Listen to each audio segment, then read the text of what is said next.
చంపేయడం అంటారు కదా, లిటరల్ గా ఇదే చేస్తున్నారు ఇప్పుడు మహేష్ బాబు, రాజమౌళి. ఈ ఇద్దరి సినిమా కోసం కొన్నేళ్లుగా వేచి చూస్తున్నారు ఫ్యాన్స్. ఇన్నాళ్లకు ఈ సస్పెన్స్ కు తెరపడింది. మొదలైంది SSMB 29 మొదలైంది. మరి ఇదెలా ఉండబోతోంది?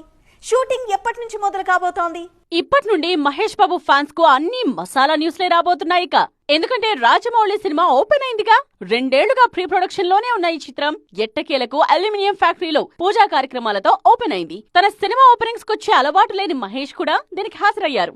అత్యంత గోప్యంగా SSMB 29 లాంచింగ్ జరిగింది. కేవలం సినిమా యూనిట్ మాత్రమే ఈ కార్యక్రమంలో భాగమయ్యారు. మరోవైపు ఈ ఓపెనింగ్ తో దేశవ్యాప్తంగా #SSMB 29 ట్రెండ్ అవుతోంది. రెగ్యులర్ షూటింగ్ జూన్ నుండి మొదలయ్యే అవకాశం ఉంది. 2 భాగాలుగా మహేష్, రాజమౌళి సినిమా తెరకెక్కుతోంది. యాక్షన్ అడ్వెంచరస్ థ్రిల్లర్ గా రాబోతోంది SSMB 29. మహేష్ బాబు సినిమా కోసం చాలా లొకేషన్స్ ఇప్పటికే ఫైనల్ చేశారు రాజమౌళి. ఆఫ్రికాతో పాటు మరికొన్ని దేశాల్లో ఈ చిత్ర షూటింగ్ ప్లాన్ చేస్తున్నారు. SSMB 29 కోసం హాలీవుడ్ టెక్నీషియన్స్ తో పాటు నటులు కూడా బానే ఇంపోర్ట్ అవుతున్నారు. దాదాపు 1000 కోట్లతో ఈ ప్రాజెక్ట్ ప్లాన్ చేస్తున్నారు దర్శక ధీరుడు KL నారాయణ. ఈ సినిమాను నిర్మిస్తున్నారు.